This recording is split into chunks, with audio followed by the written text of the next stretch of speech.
De assunto, vamos falar agora sobre o tempo. Tem muita gente aí dando boas-vindas ao outono, adora essa estação. As folhas caem, as árvores começam, na verdade, antes de cair, elas começam a cair avermelhadas, sequinhas, né? É uma época de transição muito interessante e o tempo muitas vezes fica meio instável, né? Fica aquela coisa, não é um dia calor, um dia frio, amplitude térmica. Vamos saber disso tudo com a Noelle Brito. Ela é meteorologista da Climatempo e ela está com a gente hoje para explicar o que a gente pode esperar dessa estação que acabou de começar. Bom dia, Noelle, tudo bem? Bom dia, linda. Bom dia para você, bom dia a todos que nos acompanham. Tudo ótimo. Que bom, bem-vinda, viu? Vamos primeiro entender o que esperar desse outono de 2023, aqui mais especificamente para o estado de São Paulo. Qual é a previsão que a gente pode ter para os próximos meses? A tendência, né? Sim. Bom, nesse primeiro momento do outono, primeiro falando que o outono é uma estação de transição entre o verão, que é mais chuvoso, mais quente, para o inverno, que é mais seco e mais frio. Então, portanto, tem características das duas estações. Nesse primeiro momento, nós vamos ter ainda características bem marcantes do verão. Então, dias mais quentes para o sudeste do Brasil, bem como para o estado de São Paulo, capital paulista. Nós ainda vamos ter bastante calor ao longo desta semana, na próxima semana também, e pouca chuva, tá? Então, a chuva vai ser bem escassa, bem mal distribuída, bem diferente dos temporais que vinham causando bastante alagamentos na cidade. Então, agora, por exemplo, hoje não há previsão de chuva para a capital paulista, amanhã também não, e volta a partir da sexta-feira, mas com baixos acumulados e sem alertas. A gente teve acumulados importantes esse ano, né, na chuva desse verão. Foi atípico ou foi parecido com anos anteriores, Noelle? Foi atípico. Nós tivemos aí, a capital paulista foi uma das capitais mais chuvosas do verão 2022-2023 do Brasil. Ficou em quarto lugar aí, atrás de São Luís, Belém e Manaus. Teve mais de 900 milímetros nos 3 meses de verão e sim, foi um volume de chuva acima da normalidade. E isso ocorreu porque nós tivemos aí um background, um plano de fundo, digamos assim, do Laninha, né, que é as águas mais frias do Oceano Pacífico Equatorial Central, que acaba favorecendo a maior passagem de frentes frias pela costa brasileira. A frente fria é um dos sistemas que causa chuva no estado de São Paulo. Além disso, nós também tivemos alguns episódios da zona de convergência do Atlântico Sul, que é as ACAS, né? E as ACAS entre o final do ano passado e o começo desse ano também causou bastante chuva no estado de São Paulo, além, claro, dos ingredientes do verão, que é o calor e a umidade para a formação de nebulosidade. Então, tudo isso contribuiu, sim, para que a chuva ficasse acima da normalidade e São Paulo fosse aí uma das capitais mais chuvosas desse verão, desse último verão. Eu ouvi dizer que vai continuar muito calor durante esse outono, que a gente vai ter poucos dias de frio. E a gente que vive em São Paulo, aqui no meio do concreto, a gente adora quando faz um friozinho, quando dá uma refrescada, né? É isso mesmo? Bom, eu já vi que você é do frio. Eu sou do time calor, então eu tô feliz com esse calor, tá, Leão? Devo confessar. Tomando. Afinal, parece até que a gente vai poder aproveitar mais essa primeira semana de outono do que muitas semanas do verão que acabou agora, né? Afinal de contas, não tem chuva e tem muito calor, né? Esse comentário foi perfeito agora. Parece que o verão está vindo agora no outono, né? Ficou meio trocada as coisas aí.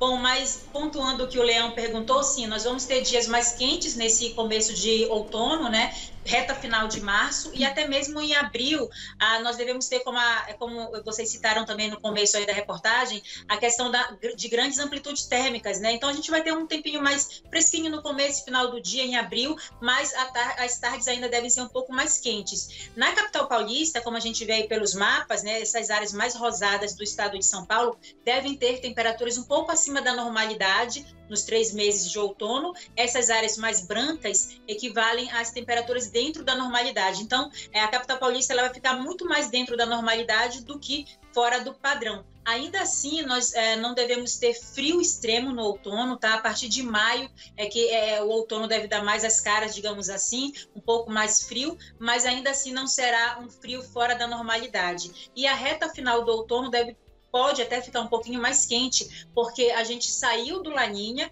aí durante o outono nós vamos ter um período de neutralidade no Oceano Pacífico, mas aí nós vamos ter no finalzinho do outono já se estabilizando aí, se estabelecendo o El Niño, que é o contrário do La Niña. Então, com o estabelecimento do El Niño entre o final do outono e o começo do inverno, aí sim nós teremos temperaturas um pouco mais elevadas e até, já dando um spoiler do inverno, nós não devemos ter um inverno tão rigoroso exatamente por conta do El Niño. Nós devemos até ter períodos de calor durante o inverno 2023. É mesmo, é aquele inverno para quem não gosta de inverno. A gente curte o El Niño de vez em quando. Ou seja, não serei feliz este ano muito. Não vai ter muito friozinho, não. Teremos momentos, né? Frentes frias entrando mais rapidamente, indo embora mais rapidamente também, né, Noeli? Agora, voltando a falar das chuvas, a gente teve esse volume importante de chuvas agora durante esse verão, que trouxe muitos transtornos, obviamente, porque as cidades realmente não estão preparadas para tudo isso, mas foi importante para encher os nossos reservatórios, né? Porque agora entra realmente uma fase de menos chuva, né? Tanto no outono quanto no inverno. Queria saber se essas chuvas vão ficar dentro da média ou abaixo da média, o que pode gerar uma preocupação de escassez de água também. Porque a gente está bonito agora na foto, podemos dizer assim, mas isso vai sendo consumido ao longo do tempo também, né, Noeli?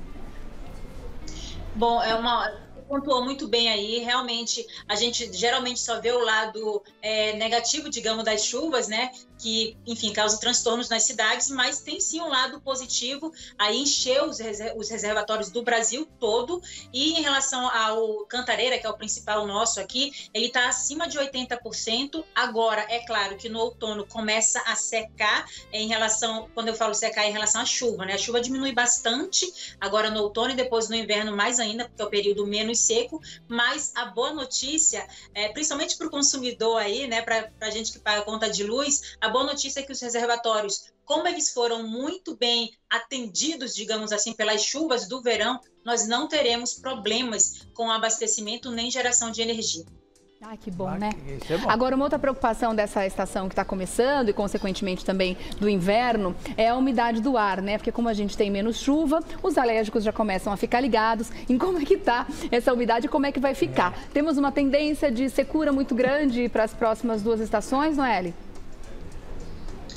Bom, a tendência, de fato, é que a gente tem essa diminuição da umidade, isso é natural, né? Sobretudo no inverno, mas já começa um pouco agora no outono, sim, por conta do tempo mais sem muita nebulosidade, sem muita chuva, então começa a secar, a gente já começa a ver que a umidade relativa do ar começa a diminuir e a entrar aí em estado de atenção, por exemplo, abaixo dos 30%, principalmente as pessoas que já têm problemas do trato respiratório, idosos e crianças devem se atentar muito mais à questão da hidratação e sempre evitar a exposição ao sol nas horas mais quentes do dia, principalmente nesse começo de outono, como a gente pontuou aqui, ainda serão dias bem quentes, dias muito parecidos com o verão, então vale ressaltar esses pontos. Para os próximos dias ainda não tem indicativo de uma umidade relativa do ar tão baixa para o estado de São Paulo, mas no decorrer do outono e depois lá para o inverno, sim, essa umidade vai baixando cada vez mais. E também uma outra preocupação é a questão da poluição, né? Porque se a gente não tem chuva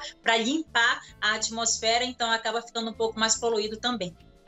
Agora, Noeli, a gente não quer mais levar susto como a gente levou aí com o litoral norte. Esse El Niño aí vai resolver essa coisa, vai ficar um pouco mais normal ou a gente pode ser surpreendido ainda com chuvas intensas, como foi? Bom, na questão das chuvas agora no outono, nós devemos ter chuva dentro da normalidade. Não há expectativa para chuvas torrenciais, como a gente observou aí, né, nas últimas semanas, nesse verão, no litoral paulista. Então, o litoral paulista e também ali parte do norte do estado de São Paulo devem ter chuva dentro da normalidade. Ou seja, dentro do que é habitual para a estação do outono, não há expectativa para extremos. Agora, o centro-oeste do estado pode ter um pouquinho mais de chuva acima da normalidade, mas ainda assim não há indicativo de chuvas com volumes tão expressivos quanto o que nós observamos aí no litoral paulista. Certo, chuvas que aliviam muito mais do que causam problemas, né? Muito bom, Noeli, obrigada, viu, pela sua participação aqui no Revista, em ajudar também os nossos telespectadores a saber o que esperar da estação que acabou de começar. Noeli Brito, que é meteorologista da Climatempo, você também tem mais informações no climatempo.com.br. Obrigada, minha querida, um beijo para você. Abração para vocês e a todos que nos acompanham. Tchau, tchau. Beijo. Até uma próxima, muito bom. Eu sou muito ligada à previsão do tempo. Adoro saber, quando eu vou sair de casa, eu sempre olho para ver se eu levo o casaquinho. Às vezes eu tô fazendo xixi, aparece o menino da previsão do tempo, eu saio correndo para ver. Não é? Às vezes até a Alexa ajuda. Alexa, qual a previsão do tempo para amanhã? Ela começa a falar já. Muito bom. Leozinho, daqui a pouco a gente conversa mais, tá bom?